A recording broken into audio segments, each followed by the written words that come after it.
Meu nome é Vera, e essa história que você vai ouvir pode parecer absurda ou até exagerada. Mas cada palavra que vou te contar é verdade. Eu não inventei nada disso. Eu vivi. E vivi por anos mergulhada num mundo que muita gente finge, que não existe, até ser tarde demais. Eu fui criada num terreiro. Desde que me entendo por gente, meu mundo era cheio de cheiros fortes, cigarros acesos, batuques no chão e imagens com olhos que pareciam me seguir pela casa. Minha mãe, Marli, era mãe de santo. Minha avó também. E eu? Eu era a terceira geração de mulheres ligadas ao encantado, como diziam. Mas o que eu não sabia era que aquela tradição de família escondia uma cadeia invisível, uma corrente espiritual que já estava amarrada no meu pescoço desde o dia em que nasci. Eu tinha 7 anos quando tudo começou de forma mais direta.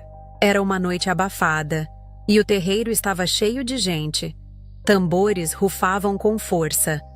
O som era tão alto que o meu peito vibrava. Fui chamada para dentro do círculo. As pessoas estavam em transe. Alguém cantava uma ladainha repetitiva. Uma mulher gritava, outra chorava. Eu estava com medo. Mas minha mãe me puxou pela mão, sorriu e disse: "Calma, minha flor. Hoje é seu dia. Rosa Caveira te escolheu." Rosa Caveira. Eu ainda não sabia quem era. Só sentia o cheiro forte de perfume adocicado, como rosa misturada com bebida. Quando me colocaram no centro, me vestiram com uma roupa vermelha e preta, passaram batom forte em mim. Me lembro de ter olhado no espelho e não me reconhecer. Eu parecia adulta, mas era só uma criança assustada. Uma criança prestes a ser oferecida. Fizeram um círculo de velas. Amarraram uma fita preta e vermelha no meu pulso. Jogaram flores sobre meus pés. E então um homem, que estava em transe, caiu no chão gritando. Ele se levantou diferente. A voz era feminina. Olhou para mim com olhos duros e falou: "Essa menina é minha. Vai trabalhar comigo. Ela tem a marca." Aquilo me arrepiou, mas todos bateram palmas. Celebraram. Eu fui consagrada. Depois daquela noite, minha vida mudou. Eu deixei de ser uma menina comum. Me ensinaram que minha missão era servir os encantados. Comecei a ajudar nos banhos, nas oferendas, nos trabalhos de amarração. Aos poucos, fui aprendendo a manipular pessoas sem perceber. Eu era obediente. Mas por dentro, me sentia cada vez mais estranha. Aos 9 anos, comecei a ver coisas. Espíritos, vultos, sombras andando pela casa. Sentia a presença de alguém ao meu lado o tempo todo. Não era imaginação. Eu ouvia passos, sussurros. Ouvia meu nome sendo chamado de madrugada. Certa vez, acordei e vi uma mulher de vestido vermelho sentada aos pés da minha cama. Ela me olhava fixamente e dizia: "Você será como eu, linda, desejada e temida." No dia seguinte, minha mãe me explicou que era Rosa Caveira me visitando. Eu achava aquilo normal. Cresci acreditando que tudo isso era espiritualidade, que eu era especial. E de fato, dentro do terreiro, eu era tratada como alguém de valor. As pessoas me traziam presentes, dinheiro, comida. Me chamavam de filha de Rosa, mas ao mesmo tempo comecei a perder coisas. Nunca tive amigos na escola. Me isolava. Sentia medo de dormir, medo do escuro, e um vazio que só crescia.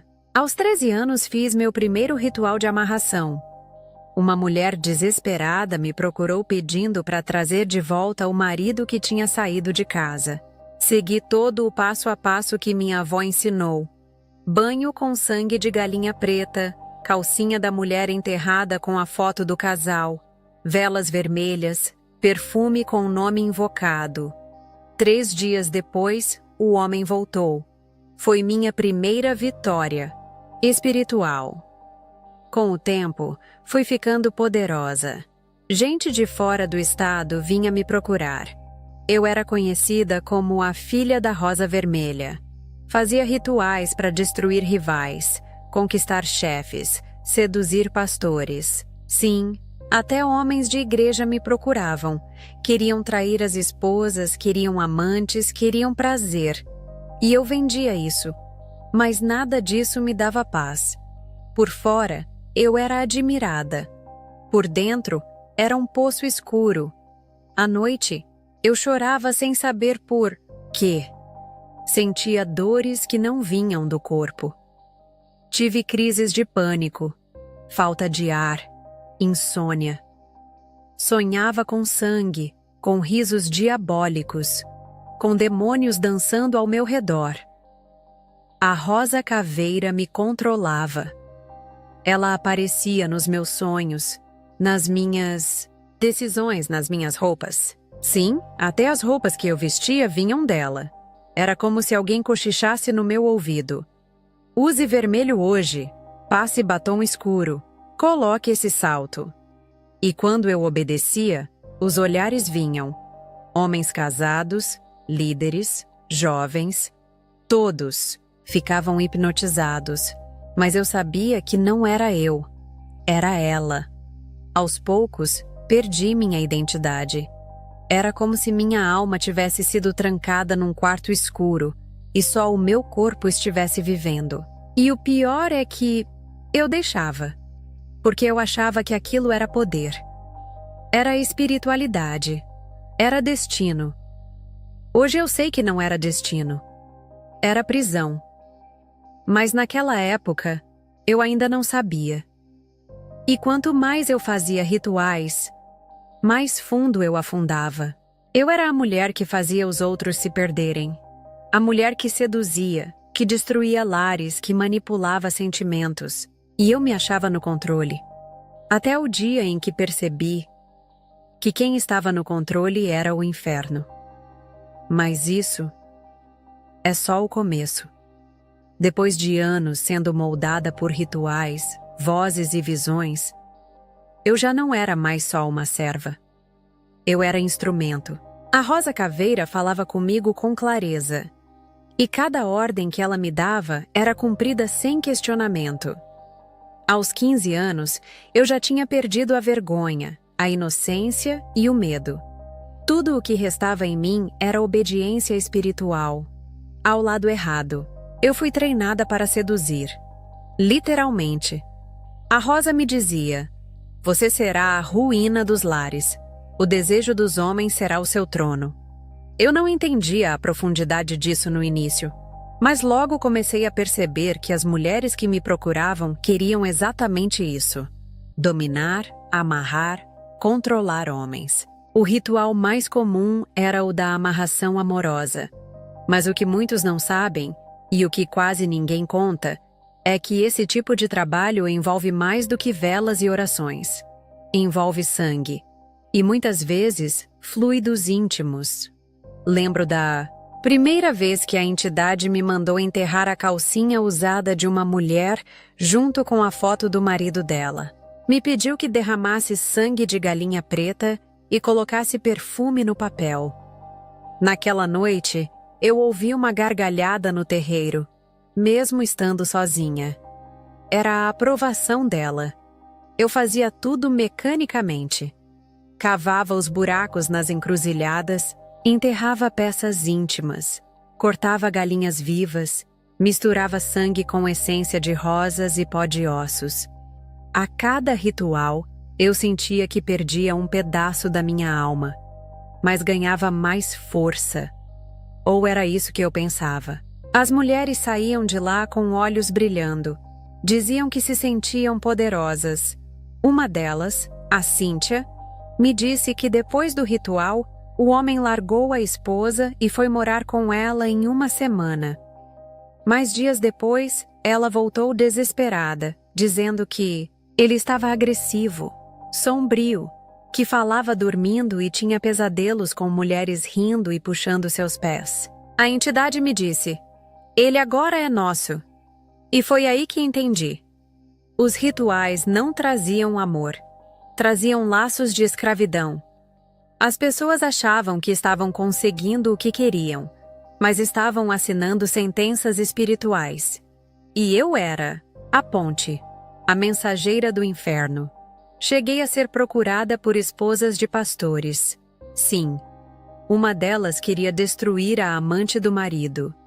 Outra queria amarrar o pastor a ela, para que ele nunca a deixasse. Eu cobrava caro. Usava vinho, alfinetes, cabelo, roupas íntimas e até sangue menstrual. Tudo isso misturado com orações invertidas. A Rosa Caveira me dizia exatamente a fórmula. E eu obedecia. Houve uma vez em que a entidade me ordenou que fizesse um ritual nu, dentro do terreiro, com espelhos ao redor. Ela queria que o trabalho de sedução fosse completo. Eu obedeci. E durante aquele ritual, senti algo diferente, algo mais forte. Era como se algo tivesse entrado dentro de mim e nunca mais saído. Naquela noite, tive um sonho com um homem de terno preto e olhos vermelhos. Ele me disse: "Você está indo bem. Continue. Em breve terá o que quiser." Na manhã seguinte, acordei com as pernas roxas e um anel dourado em cima da minha cama, que ninguém sabia de onde veio. Minha fama começou a crescer. Pessoas vinham de outros estados. Eu atendia num quartinho nos fundos da casa da minha mãe, todo decorado com imagens femininas, lenços vermelhos e incensos. Muitas mulheres entravam ali rindo e saíam em silêncio, como se algo maior tivesse tocado nelas. E havia outro tipo de cliente. Homens que queriam conquistar esposas, alheias, meninas jovens, amantes difíceis, faziam pactos comigo, ofereciam até sacrifícios. Um deles, o Cláudio, me deu uma quantia enorme de dinheiro para conquistar a filha do pastor da igreja dele. E conseguiu. Mas semanas depois, ela foi internada com surtos. Ele, por sua vez, começou a ter paralisias noturnas e ouvir vozes dizendo: "Você não pagou o que deve." Eu não dormia mais em paz. Comecei a tomar calmantes. Sonhava com o mesmo homem de olhos vermelhos, agora sorrindo com dentes de ferro. Em um dos sonhos, ele me dizia: "Você está pronta. Agora traga o pastor." Essa ordem me gelou. Eu sabia quem era. Era o pastor Tiago, famoso na cidade, com uma família linda e um ministério crescente. A Rosa queria que eu o derrubasse. Era a prova final da minha entrega, a missão mais difícil. Mas antes disso, ela pediu que eu fizesse um pacto especial, com meu próprio sangue. Cortaram meu braço. Escrevi o nome dele em um papel vermelho, queimei em fogo e misturei as minhas lágrimas. O ritual foi feito. No dia seguinte, ele começou a me olhar diferente. Essa história é uma das mais marcantes da minha vida, e foi o começo do fim para mim. Mas vou te contar mais no próximo capítulo, porque o que aconteceu depois foi diabólico. Eu achava que controlava o jogo, mas a verdade é que eu era uma peça no tabuleiro do inferno. Quanto mais os rituais funcionavam, mais eu acreditava que era poderosa. Mas o que eu não percebia era que não era eu que encantava os homens. Era ela. A Rosa Caveira usava meu corpo como um fantoche.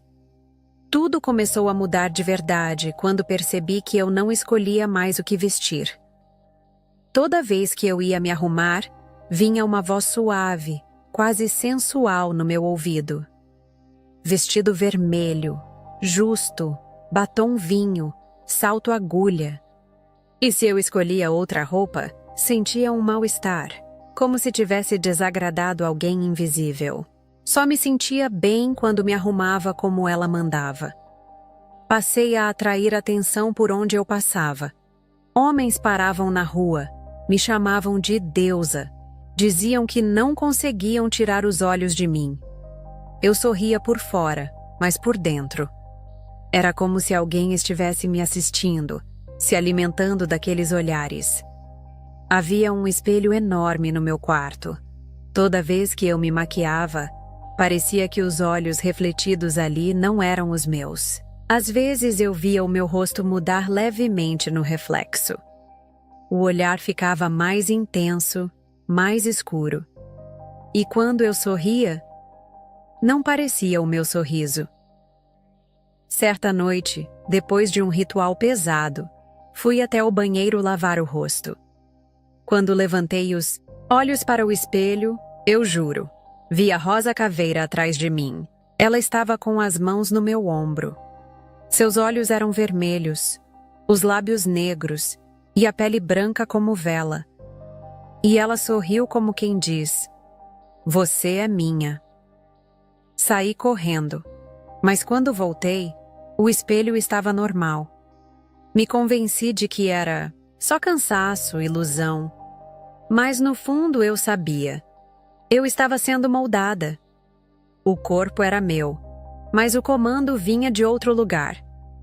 Comecei a ter sonhos recorrentes. Sempre o mesmo. Eu em cima de um altar, cercada por homens ajoelhados. Todos me chamando de senhora. Todos entregando alianças, flores, dinheiro. E no meio da multidão, havia sempre um homem de terno preto e rosto sem olhos. Ele apenas dizia: "Use o que tem. O corpo é sua arma." Esses sonhos me deixavam exausta. E por mais que parecessem um sinal de poder, havia algo sombrio neles. Eu acordava suada, com dores nas pernas e a sensação de que havia dançado a noite toda. E às vezes, com hematomas que eu não sabia explicar. Minha vida virou uma vitrine. Passei a postar fotos sensuais nas redes sociais. As curtidas vinham rápido, os comentários eram sujos. Mas quanto mais elogios eu recebia, mais vazia eu me sentia. Era como se meu valor tivesse sido reduzido ao que eu mostrava. A Rosa Caveira me dizia: "O que é visto é desejado. O que é desejado é dominado." E eu obedecia. Com o tempo, comecei a perder o interesse em relacionamentos reais. Eu queria apenas ser desejada, ser olhada, ser adorada. Teve um dia que fui convidada para um aniversário, uma festa simples de amigos de infância. Cheguei com um vestido justo, salto alto e maquiagem carregada. Todas as mulheres me olharam com desprezo, e todos os homens pararam. Foi constrangedor, mas eu senti prazer, porque eu sabia que tinha vencido. Só que depois, chorando no banheiro, não consegui reconhecer quem eu era. Foi nesse ponto que eu entendi. A Rosa Caveira não me usava só nos rituais. Ela me usava no dia a dia. Meu corpo era o altar. A roupa era a oferenda. A maquiagem era o feitiço. Eu era o próprio trabalho de sedução ambulante. Uma senhora do bairro chamada Dona Elza me chamou um dia e disse: "Minha filha, tem algo errado com você. Você não está bem. Tem um olhar que não é seu." Aquilo me atingiu como uma flecha. Pela primeira vez em anos, alguém viu a minha prisão, mas em vez de aceitar ajuda, eu a evitei. Fiquei semanas sem sair. Só que mesmo trancada, sentia a presença dela. O cheiro de rosas com bebida. As instruções de como pentear o cabelo. A sensação de ser tocada enquanto dormia. Eu não era livre. Eu era possuída e não sabia. A Rosa Caveira me alimentava de vaidade como quem alimenta um cão de guarda. Para me manter alerta, agressiva, disponível, e eu, sem perceber, estava deixando de ser Vera, para me tornar ela. E o pior é que naquela época eu ainda achava que isso era espiritualidade feminina, um empoderamento, uma elevação, mas era só a casca brilhante do engano. Tudo parecia estar indo bem. Eu estava famosa entre os frequentadores do oculto. Os trabalhos funcionavam com precisão. O nome, filha da Rosa Vermelha, se espalhava por grupos fechados e até mães de santo mais antigas vinham me consultar. Eu já não precisava correr atrás de ninguém. O mal vinha até mim. E eu atendia de braços abertos, achando que estava no topo. Foi então que recebi uma mensagem clara, numa madrugada quente, onde o ar estava pesado e o cheiro de incenso parecia vir de dentro das paredes. A voz sussurrou no meu ouvido. Está na hora da sua prova final. Sentei na cama, o coração acelerado. Do outro lado do quarto, vi a sombra de uma mulher de vestido longo girando lentamente como numa dança. Os olhos dela pareciam brasas. Era Rosa Caveira. Ela disse: seduz o pastor. Se ele cair, você sobe. Se ele resistir, você desce. Naquela mesma semana, um homem me procurou. Alto, bem vestido, fala suave. Disse que precisava de ajuda espiritual. Meu nome é Ricardo, ele falou. Mas o olhar dele me gelou. Havia algo diferente. Um tipo de autoridade que me fazia tremer por dentro. E ao mesmo tempo sentir desejo. Ele me olhava como quem já me conhecia desde sempre. Marcamos a consulta no meu quarto de atendimentos. Era noite.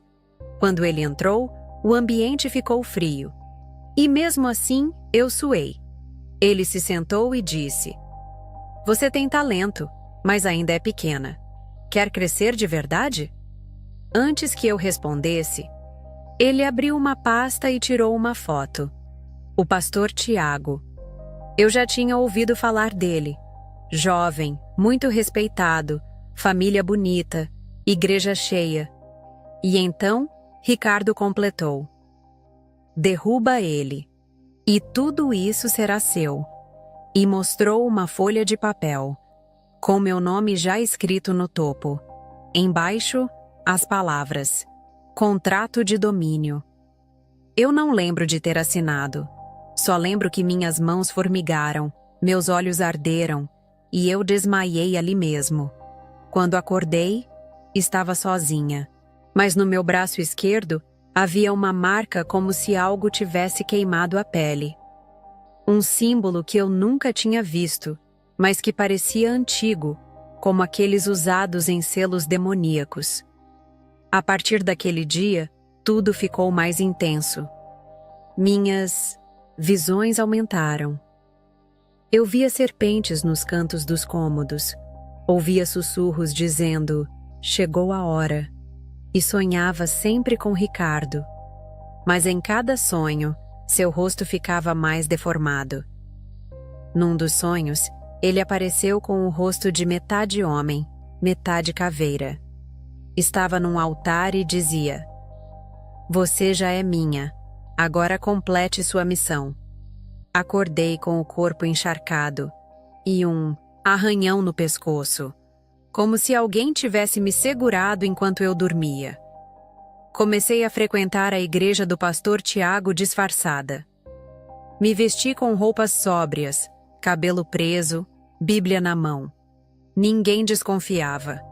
Eu levantava as mãos no louvor. Chorava. Até fui chamada para a célula. Mas no meu coração, a missão era clara. Porém, algo começou a sair do controle. A cada culto que eu ia, eu sentia um peso no peito, uma angústia. Como se uma luz estivesse tentando me expulsar de lá. Uma noite, durante a pregação, o pastor Tiago olhou diretamente para mim e disse: tem alguém aqui que foi enviada, mas Jesus está prestes a te libertar. Fiquei paralisada. Quase vomitei. Saí correndo da igreja. Naquela madrugada, Ricardo apareceu de novo. Só que dessa vez, ele estava no meu quarto. Não em sonho. Ele entrou. Senti o cheiro de enxofre, o chão tremendo, o espelho rachando. Ele sorriu e falou: você vai falhar, e eu vou te destruir por dentro. Em seguida, desapareceu como fumaça. Depois disso, Tive uma convulsão. Acordei com minha mãe chorando. Sobre mim. Fui levada ao hospital, mas os médicos disseram que não havia nada de errado. Eu sabia o que estava acontecendo. A guerra havia começado. E eu estava presa entre dois mundos. Um me seduzia com promessas. O outro me chamava com dor. Mas a missão ainda não havia acabado. Eu tinha que derrubar Tiago. E o que aconteceu depois foi o começo do meu colapso. Eu já não sabia mais quem eu era. As vozes tinham se multiplicado. As visões também. Os cheiros, rosas podres, cigarro, sangue, pareciam impregnar minhas roupas. O rosto de Ricardo, ou melhor, do próprio diabo, aparecia nas paredes, nos sonhos, até nos reflexos da água. Eu tinha medo de mim mesma. Medo de estar acordada. Medo de dormir. A missão que ele me deu, destruir o pastor Tiago, começou a virar um peso insuportável. Toda vez que eu tentava me aproximar, algo me impedia. Aquele homem era cercado de oração, de jejum, de clamor. E quanto mais eu tentava atingi-lo, mais enfraquecida eu me sentia. Parecia que algo dentro de mim estava entrando em colapso. Um confronto invisível, mas violento. Minha mente começou a falhar. Esquecia datas, nomes, vozes. Passei a ouvir gritos dentro da cabeça. Vozes femininas rindo, falando palavrões, me amaldiçoando. Uma delas dizia sem parar: "Você falhou, Vera. Você é inútil. Você vai morrer." Passei 3 noites sem dormir. No terceiro dia, sentei no chão do banheiro e comecei a chorar. Um choro seco, desesperado, silencioso. Peguei uma gilete, cortei o braço. O sangue escorreu e por um momento achei que seria o fim. Mas aí, algo diferente aconteceu. O chão do banheiro tremeu levemente. A lâmpada piscou. E então, ouvi uma voz. Suave, mas firme. Uma voz que não me mandava obedecer, nem me ofendia. Apenas dizia: "Você ainda é minha. Me deixa entrar." Me arrastei até o quarto, vomitando sem parar. Mas o que saía da minha boca não era normal. Era escuro, espesso, quase como petróleo, e fedia como enxofre queimado. Vomitei por quase 15 minutos. Senti minhas costelas doerem, e durante todo esse tempo, eu ouvia gritos. Gritos de mulheres. Gritos de dentro de mim. Gritos que diziam: "Não, não, ela é nossa, ela nos pertence." Mas havia outra voz que se sobrepunha, calma, imponente, autoritária. "Saiam dela, agora." E então tudo ficou silencioso. Pela primeira vez em anos. O silêncio. Caí no chão. Meus olhos embaçados, meu corpo fraco. Eu achei que fosse morrer ali. Mas aí, senti algo. Uma mão no meu ombro. Quando olhei, não era Ricardo. Não era Rosa Caveira. Era um homem vestido de branco, com um olhar que atravessava minha alma. Ele não disse o nome, mas eu sabia. Era Jesus. Ele se ajoelhou diante de mim e colocou a mão sobre a minha cabeça. Senti uma onda de calor tão intensa que achei que minha pele ia queimar, mas ao mesmo tempo senti paz. Pela primeira vez, paz. E quando ele falou, tudo parou. "Você não nasceu para destruir. Você nasceu para libertar." E eu chorei. Chorei como uma criança. Não chorei só de dor, mas de alívio. Era como se alguém tivesse aberto uma cela e me dito: "Você está livre." E naquele choro, comecei a dizer pela primeira vez: "Jesus me perdoa. Jesus me perdoa. Me tira disso." Passei o resto daquela noite ali, no chão, molhada, fraca, mas diferente. No dia seguinte, Eu joguei fora todas as imagens, as roupas vermelhas, os perfumes, os contratos, as velas. Enterrei a gilete. Apaguei todas as fotos sensuais das redes. Cortei o cabelo. Coloquei uma roupa simples. E fui para uma igreja. Não para fingir, mas para me render. Quando cheguei, ninguém me reconheceu. Mas um senhor se aproximou e disse: "O Espírito Santo me mandou te dizer: bem-vinda de volta. Eu nunca te deixei." Eu chorei de novo. E naquele altar, sem gritos, sem possessão, sem show, eu aceitei Jesus de verdade. Não para impressionar ninguém, mas porque eu sabia que, se ele não tivesse entrado naquele banheiro, hoje eu estaria morta. Eu achava que tudo tinha terminado, que agora que eu tinha sido liberta, poderia simplesmente recomeçar. Viver uma nova vida com Jesus, cantar louvores, me vestir com decência, frequentar os cultos e esquecer o passado. Mas o que eu não esperava era que o verdadeiro choque ainda estava por vir. Poucos dias depois da minha conversão, fui convidada por uma amiga para visitar uma igreja diferente. Um culto de jovens, moderno, animado, com luzes, música alta e uma multidão sorridente na porta. Ao entrar, senti um misto de alegria e estranheza. Não entendi de cara o que era. Até olhar para o altar. As dançarinas do ministério de louvor estavam usando roupas justas, saias coladas no corpo, maquiagem carregada, batom vermelho, salto alto. Algumas usavam brincos em formato de cruz dourada, mas dançavam como se estivessem em um palco de boate. Eu congelei. Senti o estômago revirar. Aquelas roupas eram exatamente as que a Rosa Caveira pedia que eu usasse em seus rituais. O estilo, a pose, o andar, tudo. As músicas falavam de Deus, mas os corpos se movimentavam com sensualidade. Uma delas chegou a passar a mão no cabelo e morder os lábios durante o louvor. Me deu um arrepio na espinha. Sentei no banco e tentei ignorar. Não julgue, pensei, mas algo me incomodava profundamente. Era como se os olhos que eu sentia me observando no terreiro estivessem de novo ali.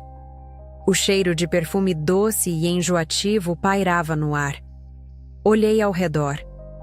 Os homens no culto estavam de olhos fixos nas dançarinas. Não era adoração. Era desejo. De repente, as luzes baixaram e um efeito de fumaça subiu no palco. O louvor aumentou, a música explodiu. E naquele momento, vi com clareza espiritual 2 demônios sentados nas laterais do púlpito, rindo como se zombassem da ingenuidade das pessoas. Um deles virou a cabeça lentamente e olhou para mim. E naquele olhar, ouvi no meu espírito a frase: "Achou que tinha nos deixado, Vera? A gente só mudou de roupa." Meus olhos se encheram de lágrimas. Como ninguém via aquilo? Como ninguém percebia? Eu me levantei e fui para o banheiro. Tranquei a porta e comecei a orar em silêncio. Senti um peso espiritual naquele ambiente, como se estivesse em uma gira. O chão frio, a sensação de olhos me seguindo e aquele velho cheiro, rosas e bebida. Ali, no banheiro da igreja, tive uma das revelações mais duras da minha vida. A pomba gira não saiu do mundo. Ela apenas se infiltrou na igreja, com outras roupas, com outros nomes, mas com o mesmo propósito: desviar, seduzir, dividir, confundir. E foi naquele momento que percebi que meu chamado não era só contar o que Deus tinha feito por mim. Era alertar o povo de Deus sobre o que estava acontecendo dentro dos próprios altares, sobre o espírito da sedução travestido de liberdade, de estilo, de empoderamento. Saí do banheiro com os olhos vermelhos e o coração acelerado. Durante a pregação, o pastor falou sobre viver o melhor de Deus, sobre se aceitar como é e sobre romper com o legalismo. Ninguém falou de pecado, ninguém falou de cruz, ninguém falou de renúncia. Era tudo bonito por fora, mas por dentro eu via o mesmo engano que um dia me prendeu. No fim do culto, uma jovem se aproximou de mim, linda, sorridente, vestida como uma modelo. Ela disse: "Você é nova aqui, né? Seu rosto é forte, marcante. Queria te chamar para o nosso grupo de ANSA." Eu sorri com tristeza e disse: "Filha, você sabe quem está te vestindo?" Ela riu. "O que você quer dizer?" E eu apenas disse: "Ora, jejua e pergunta para Jesus se essa beleza que você mostra glorifica a Ele ou atrai o inferno." Ela parou, ficou sem resposta, e eu fui embora. Aquela foi a última vez que fui a um culto sem discernimento. A partir dali, entendi que o diabo não precisa mais estar só no mundo, porque ele encontrou um lugar confortável nos palcos das igrejas. E ele está disfarçado, de brilho. Depois daquele culto, eu sabia que precisava me calar ou gritar. E eu escolhi gritar. Aceitei convites para pregar. Igrejas pequenas, algumas grandes. Contava meu testemunho. Falava sobre libertação, sobre os pactos, sobre como a sedução era uma armadilha espiritual. Mas nem todo mundo gostava. Muitos me acusavam de julgar, de radicalismo. Diziam que Deus vê o coração. Sim, Ele vê.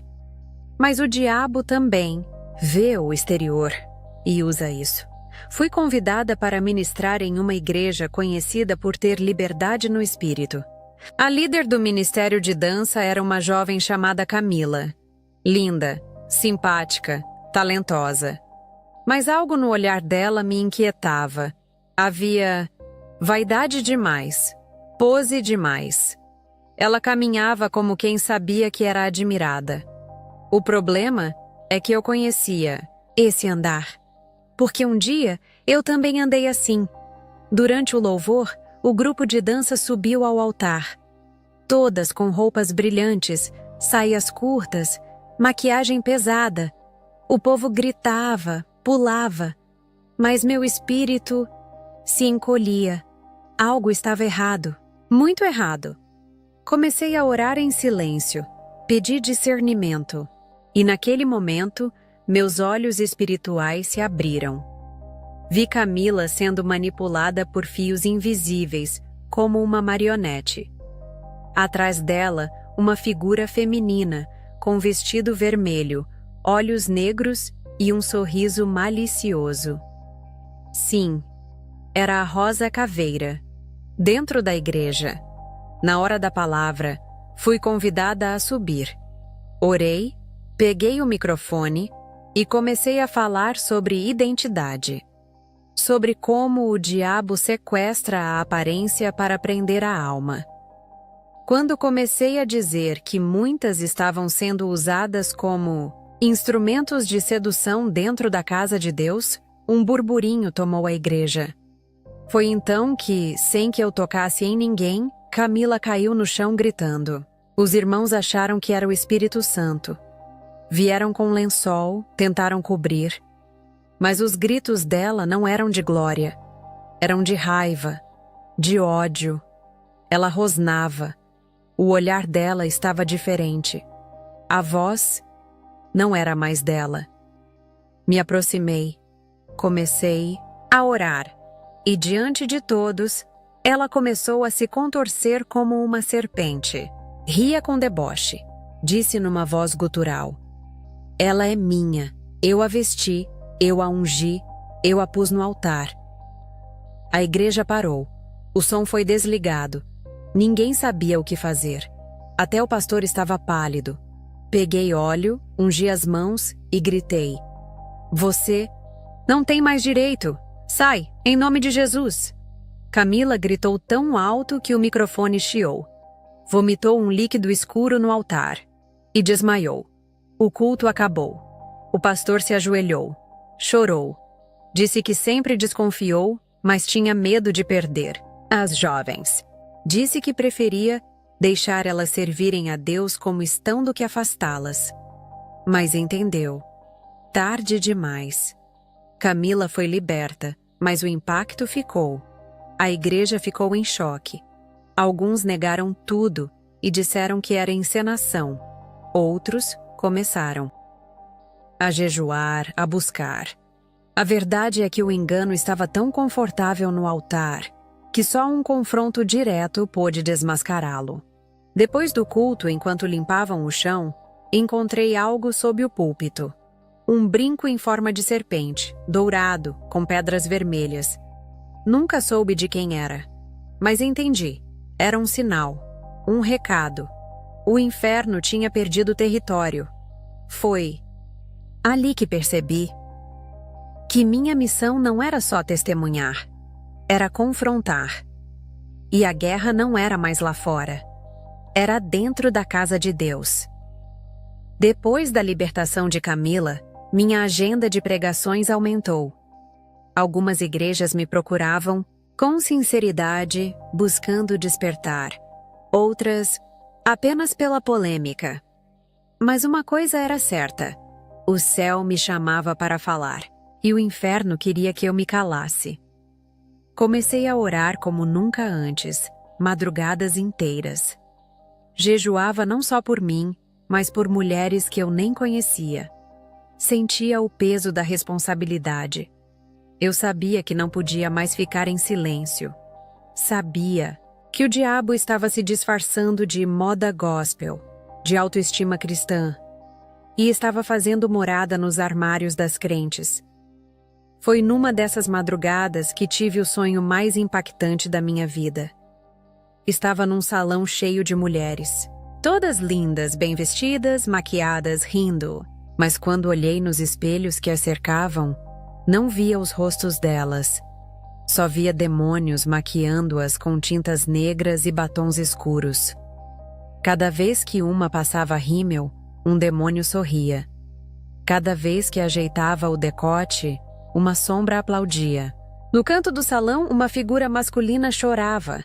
Era Jesus, de joelhos, gritando: "Filha, volta para mim. Esse corpo é meu, não é vitrine do mundo." Acordei com o rosto molhado de lágrimas. Senti o Espírito Santo me dizendo claramente: "Vai, alerta, expõe. Não temas os rostos. Você não é juiz, é atalaia." No domingo seguinte, fui pregar em uma igreja grande. Templo cheio, mulheres muito bem produzidas, pastora elegante. Subi ao altar e contei o sonho. Falei sobre o espírito da vaidade, sobre os espelhos espirituais, sobre como o inferno se esconde, nos detalhes. Foi aí que vi os olhares cortantes. A pastora sussurrou algo ao microfone do pastor. E poucos minutos depois, cortaram o som. O operador de áudio olhou para mim com cara de culpa. O pastor se levantou e disse: "Amados, vamos interromper esse momento. Deus é amor, e Ele não quer que ninguém aqui se sinta envergonhado." Peguei minha Bíblia e desci, em silêncio, mas com o coração queimando. No estacionamento, uma jovem me alcançou chorando. Se chamava Rafaela. Disse que, enquanto eu falava, ela viu a si mesma vestida de vermelho num quarto escuro cercada de vozes. Ela entendeu, disse: "Era para mim. Ninguém nunca teve coragem de falar." Naquele dia, eu entendi. O diabo não teme quem prega para agradar. Ele teme quem prega para libertar. E por isso, ele usa até os altares para tentar silenciar a verdade. Passei a sofrer ataques espirituais ainda mais intensos. Acordava com marcas no corpo, ouvia vozes sussurrando: "Cala a boca, Tinha sonhos com Rosa Caveira me ameaçando. Você era minha. Eu vou te fazer pagar. Mas eu também ouvia outra voz. Uma voz suave e poderosa, como um trovão calmo. Maior é o que está em você. Desde então, minhas pregações mudaram. Não só conto meu testemunho. Eu alerto. Eu desmascaro. Eu revelo. Mesmo que tentem desligar o som. Mesmo que eu nunca mais seja chamada de volta. O que eu vi, não posso fingir que não vi. O que eu vivi, não posso deixar enterrado. E o que Deus me mostrou, precisa ser falado. Mesmo que o mundo me odeie, mesmo que igrejas me rejeitem. Se apenas uma alma for liberta, já vale a pena. Com o tempo, fui entendendo que o campo de batalha não era só o altar das igrejas. Era algo muito maior e mais sutil. Era o espelho do quarto. Era o feed do Instagram. Era o TikTok. Era o filtro de beleza. O diabo trocou os terreiros por telas. E as oferendas, hoje, são feitas em forma de fotos, vídeos, curtidas e likes. Comecei a estudar, a observar. Percebi que o espírito da vaidade estava se multiplicando silenciosamente entre as filhas de Deus. A mesma Rosa Caveira que um dia me fez vestir vermelho, colocar salto alto e seduzir, agora ensinava outras mulheres a fazerem o mesmo, só que em nome do amor próprio. Mulheres cristãs, que antes oravam e jejuavam, agora passavam horas escolhendo ângulo, roupa, filtro. Vi perfis de irmãs que no domingo estavam na igreja e na segunda estavam mostrando o corpo em fotos sensuais, sem malícia. Mas o espírito que me acompanhava antigamente também estava nelas, sorrindo, disfarçado de liberdade. Fui chamada para aconselhar uma jovem chamada Letícia, 22 anos, líder de grupo de louvor. Ao vivo, era tímida, mas nas redes, era outra mulher. Usava roupas coladas, fazia vídeos dançando músicas sensuais e dizia que era só conteúdo leve. Eu perguntei: "Você orou antes de postar isso?" Ela riu. Disse que era só brincadeira. No mesmo dia, sonhei com ela. No sonho, Letícia estava diante de um espelho. Maquiava-se com prazer. Mas o reflexo não correspondia aos seus movimentos. O reflexo sorria sozinho. E quando ela se virou para sair, o reflexo permaneceu ali, me olhando, com os olhos escuros da Rosa Caveira. Na manhã seguinte, recebi uma mensagem da Letícia. Tive um pesadelo. Vi uma mulher vestida de preto dentro do meu espelho. Ela me chamava de filha. Ela estava em choque. E foi assim que entendeu que o que ela achava que era vaidade era vínculo espiritual. Muitas mulheres hoje estão sendo usadas como ferramentas de sedução sem nem saber. Elas acham que estão apenas se cuidando. Mas o que elas não veem é que o inimigo está por trás do desejo de ser notada, admirada, desejada. Não é pecado se arrumar, mas é pecado usar seu corpo como isca. Foi aí que comecei meu ministério online. Gravei meu primeiro vídeo. Falei sobre a vaidade, os pactos invisíveis, os filtros, os seguidores que não são de Deus. O vídeo viralizou. Recebi mensagens de todo o Brasil. Algumas me chamavam de louca. Outras choravam e pediam ajuda. Muitas disseram: "Eu nunca." Entendi porque sentia tristeza depois de me arrumar. Agora entendo. Era um espírito me usando. A vaidade isolada não é o problema.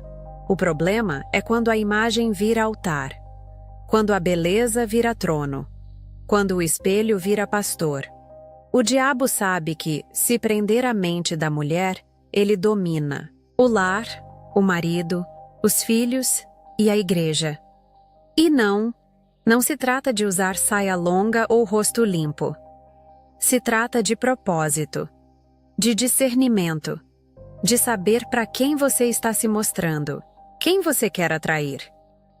Os olhos dos homens ou o olhar de Deus? Letícia se libertou, apagou os vídeos. Hoje lidera um grupo de intercessoras. Conta seu testemunho com coragem e diz com lágrimas: eu me achava forte, mas era só bonita. Hoje sou cheia do Espírito. Esse é o meu ministério agora. Expulsar o espírito de sedução que está se escondendo por trás das câmeras. Alertar mulheres que acham que estão empoderadas, mas estão enfeitiçadas. Mostrar que só existe um tipo de beleza que liberta, a que reflete a glória de Deus. Hoje eu sou pastora. Sou casada com um homem de Deus. Tenho 2 filhos que cresceram vendo a mãe deles de joelhos, clamando. Viajo o Brasil pregando, mas eu seria mentirosa se dissesse que tudo ficou para trás. O passado ainda me persegue. Sim, fui liberta. Sim, fui restaurada. Mas a guerra espiritual não terminou. Ela apenas mudou de campo. E agora eu sei. Quanto maior a luz, maior a sombra que tenta apagá-la. Ainda hoje, às vezes acordo de madrugada e sinto aquele velho perfume adocicado no ar. Como se a rosa caveira estivesse rondando a casa, me observando, esperando uma brecha. Já a ouvi sussurrando: você podia estar rica, famosa, poderosa, mas trocou tudo por lágrimas. E é verdade. Eu chorei muito. Choro até hoje. Mas não são mais lágrimas de desespero. São de temor, de reverência, de gratidão. Porque eu sei de onde Ele me tirou. Eu sei o que eu fui. E sei que, se eu vacilar, posso voltar. Por isso, minha luta agora é diária. É com o joelho no chão, Bíblia aberta. Discernimento ativo. Oro por mulheres que estão na mesma prisão que eu estive, por pastores cegos, por jovens sendo arrastadas pelo espírito da vaidade, por homens dominados pelo espírito da sedução. Hoje, quando olho para certas ministrações que vejo nas igrejas, danças sensuais, roupas provocantes, vídeos vazios nas redes sociais com legenda de versículo, eu não julgo. Eu reconheço, porque eu fui isso.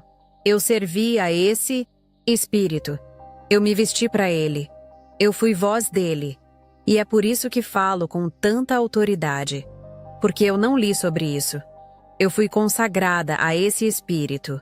Fui usada. Fui ferramenta de destruição de casamentos. Fui sacerdotisa do inferno. Mas fui arrancada das garras do diabo pelas mãos de Jesus. Hoje, minha missão é simples. Não é glamour, não é palco, não é microfone. É alertar, é sacudir, é abrir os olhos de quem está brincando com o que não entende. Porque o mal não aparece com tridente. Ele vem de salto, de batom, de filtro, de frase bonita e selfie em frente ao espelho. Ele te convence que tudo é natural. Empoderamento, autoestima. Mas por trás, há uma prisão invisível. Quero que você entenda. Não é sobre aparência, é sobre influência. É sobre qual voz está moldando você. Jesus te chama para ser noiva. Mas o mundo quer te transformar em vitrine. Jesus quer que você reflita a luz, mas o inferno quer que você exiba a carne. Se você está ouvindo isso e sente um peso no peito, não fuja. É o Espírito Santo te confrontando, não para te condenar, mas para te libertar. E se você, mulher, tem sentido que algo te controla, que sua autoestima depende da sua aparência, que você precisa se mostrar para se sentir amada, saiba, isso não é de Deus. Isso é um grilhão, e Jesus quer quebrá-lo. Ore comigo, peça libertação, peça discernimento, e nunca mais se vista para agradar os olhos do mundo.